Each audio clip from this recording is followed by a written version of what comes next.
Menteri Pertanian Andi Amran Sulaiman mengungkapkan bahwa sejumlah merek beras oplosan telah menarik produknya dari peredaran.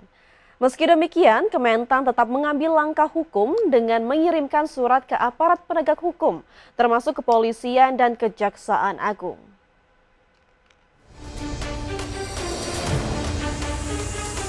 Menteri Pertanian Andi Amran Sulaiman mengungkap bahwa sejumlah merek beras oplosan telah menarik produknya dari peredaran.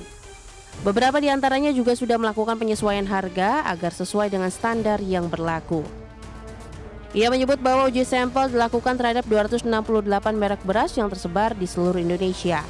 Meski demikian, Kementan tetap mengambil langkah hukum dengan mengirim surat ke aparat penegak hukum termasuk kepolisian dan Kejaksaan Agung. Amran menyampaikan bahwa sejauh ini telah dilakukan pemeriksaan terhadap 26 merek. Ada beberapa pengusaha beras yang sudah menarik dan mengganti sesuai HET dan juga sesuai dengan harga sesuai dengan mutu. Kami temukan di Jawa Timur kemarin. Kami terima kasih. Jadi ini baik untuk kita semua, baik untuk masyarakat, baik untuk petani, baik untuk Indonesia, untuk merah putih. Sementara itu, Komisi 4 DPR RI Siti Hediati Haryadi atau Titik Soeharto mendesak agar perusahaan pelakunya diberi sanksi tegas. Kami minta supaya Menteri Pertanian menindaklanjuti ini. Kalau memang ada yang nakal, itu ada dari perusahaan, apalagi perusahaan besar, itu supaya ditindak.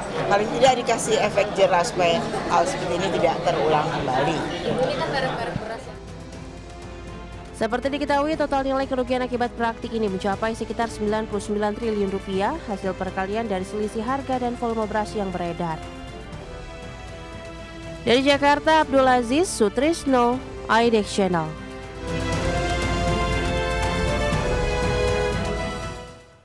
Pemirsa, selain adanya praktik beras oplosan, kini masyarakat harus kembali dibuat pusing dengan kenaikan harga beras di sejumlah daerah.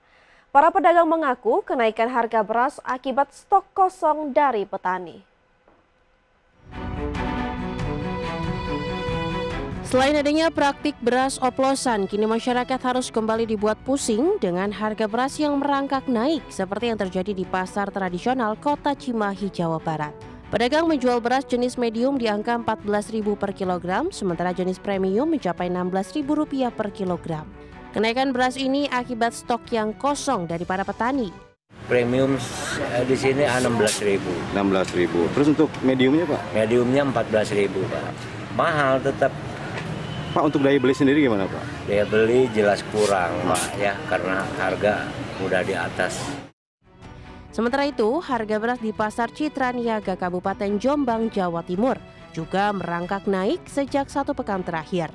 Harga beras kualitas medium yang sebelumnya Rp12.600 per kilogram kini naik menjadi Rp13.200 per kilogram. Demikian juga beras kualitas premium naik menjadi Rp14.800 per kilogram. Kenaikan harga beras dikeluhkan sejumlah masyarakat. Sekarang kan musim panen gitu. Harga kok masih tinggi, Mas, menurut saya. Belanja kan bingung. Beras mahal, udah kebutuhan pokok yang lain-lain, sayur mahal kayak gitu, cabai apalagi.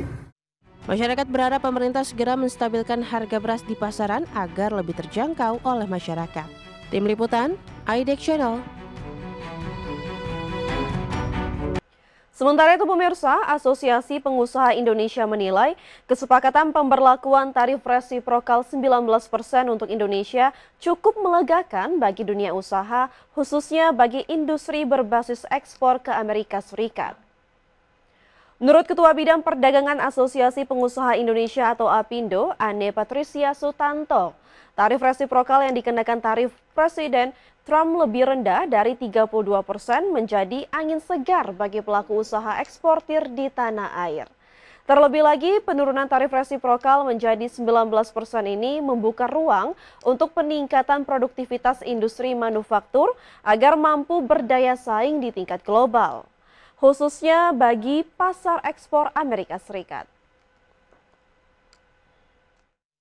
untuk benar-benar melihat bagaimana supply chain atau ekosistem manufacturing di berbagai sektor, khususnya dalam hal ini kita melihat sektor padat karya karena itu sangat diperlukan oleh Indonesia saat ini untuk meningkatkan daya beli juga, untuk berbenah untuk mereduce, simplify regulasi yang bersifat membebani industri manufacturing di Indonesia.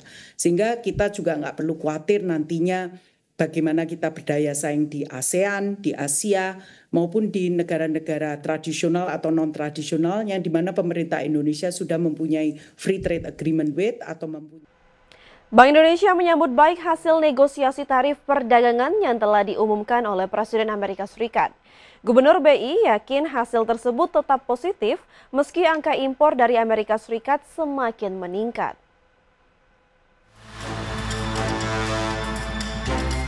Gubernur Bank Indonesia Peri Warjio buka suara terkait keputusan negosiasi tarif yang diumumkan Presiden Amerika Serikat Donald Trump untuk menurunkan tarif impor untuk barang-barang asal Indonesia dari 32% menjadi 19%.